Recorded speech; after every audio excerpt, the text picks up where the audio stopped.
చూస్తారు. స్వామివారికి ఆదివారం నుంచి శనివారం వరకు సమర్పించే నైవేద్యాలను ఒక్కసారి పరిశీలిస్తే ఆదివారం ఉదయం 5:30 ప్రారంభమయ్యే మొదటి గంటలో సమర్పించే నైవేద్యంలో చక్కెర పొంగలి, కదంబం, పులిహోర, దధ్యోజనం, మాత్ర ప్రసాదాలతో పాటు లడ్డూలు, వడలను నివేదిస్తారు. ఈ ప్రసాదాలను బేడి ఆంజనేయ స్వామివారితో పాటు ఆలయంలోని ఉపాలయాలకు పంపిస్తారు. ఇక ఉదయం 10 గంటలకు 2వ గంట నివేదనలో పెరుగన్నం, చక్కెర పొంగలి, పులిహోర, మిరియాల పొంగలి, సీర, శేఖరాబాద్ నైవేద్యంగా సమర్పిస్తారు.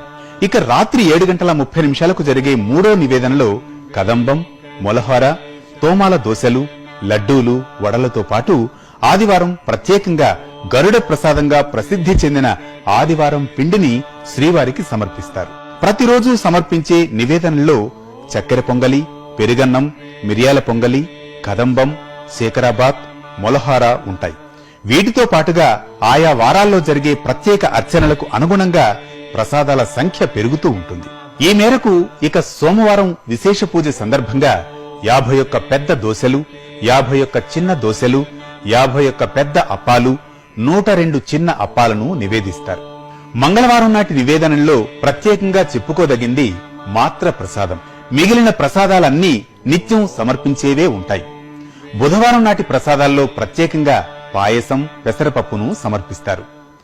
గురువారం నాటి ప్రసాదాల్లో ప్రతి నిత్యం సమర్పించే వాటితో పాటుగా తిరుప్పావడ సేవను పురస్కరించుకుని జిలేబీ, మురుకు, పాయసాలను నివేదిస్తారు.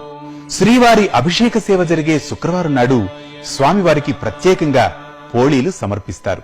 అలాగే శనివారం నాటి నివేదనలో కదంబం, చక్కెర పొంగలి, పులిహోర, దధ్యోజనం, మిరియాల పొంగలి, లడ్డూలు, వడలు, సీర, శేఖరాబాద్, కదంబం, మొలహార, లడ్డూలు, వడలు, తోమాల దోశలను శ్రీవారికి నివేదనగా సమర్పిస్తారు.